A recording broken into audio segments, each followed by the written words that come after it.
So for our first activity, I actually need 2 volunteers. I left what I needed over here. And I'll tell you what we're doing. We have a little scenario to act out. Do we have any actors in the group? I wrote down what you can say, so it's not that hard. Okay, well, 2 here. Okay, ladies, can you come up?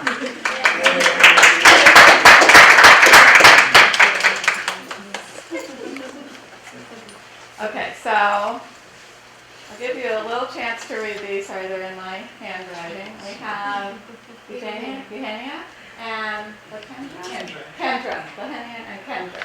Okay, so yeah, okay, and it'll be one at a time. So let's have. It doesn't matter. Okay, so what I've given them, I would use this as an anticipatory set, as a warm-up in a class. Where students are going to begin to learn how to evaluate arguments. Okay, so I've called 2 students up. I've given them what they can say in their argument, given them an example. You can put it together however you want.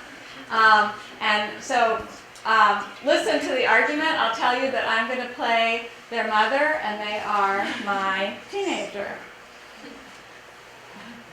I'll be the mother, and we're 2 different types of teenagers. Okay. So go ahead. Mom, I really need to borrow the car. I need to go to my debate class, and I will be able to get a job afterwards, so then I'll be able to pay gas the next time I ask to use the car. But I really need to go to this class. Please let me use the car, please, Mom. Well, I don't know. I really need it today after work.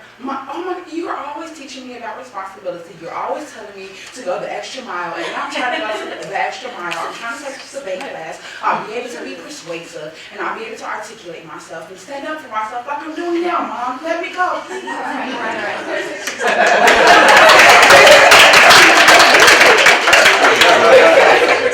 Keep in mind, our first teenager.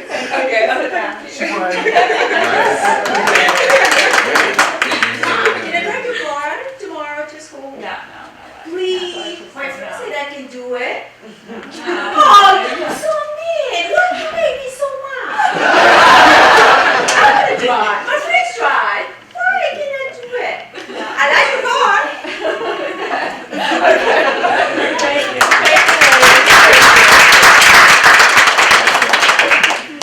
Okay, so I think you will all see that they have some different arguments about being able to drive to school.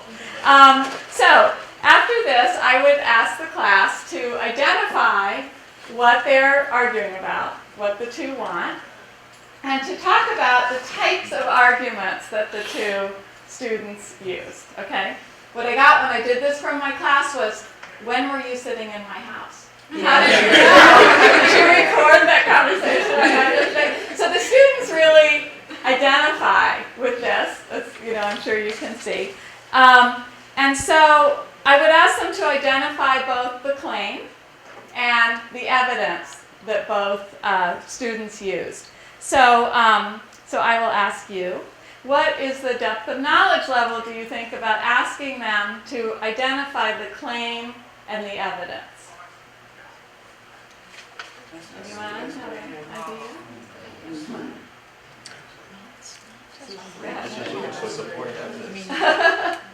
Okay. And there's more than one possible answer. True. Okay. So what do you? What's the answer? So I'm hearing a lot of 2. Okay, so it is 2. You're not just repeating or paraphrasing what the person said, but you have to be able to say what evidence supports the argument. So identifying, categorizing that kind of claim and evidence is a depth of knowledge too. So we talk about then what is the child trying to do. This is a persuasive argument. We talk about evoking sympathy versus using logic.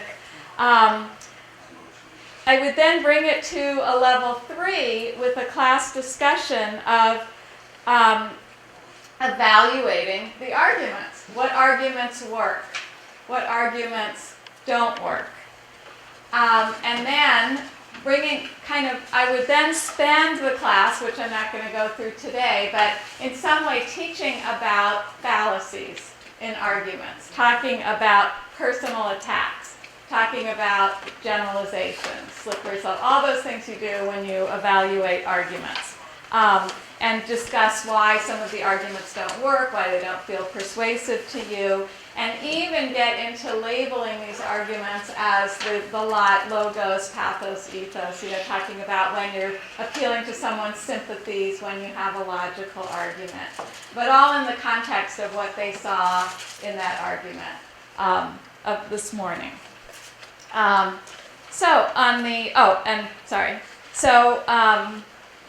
In your guided note-taking, you'll notice that I gave you the first sentence of the setup of the warm-up, but you can write in those blanks how you bring it to a DOK2 and how you bring it to a DOK3.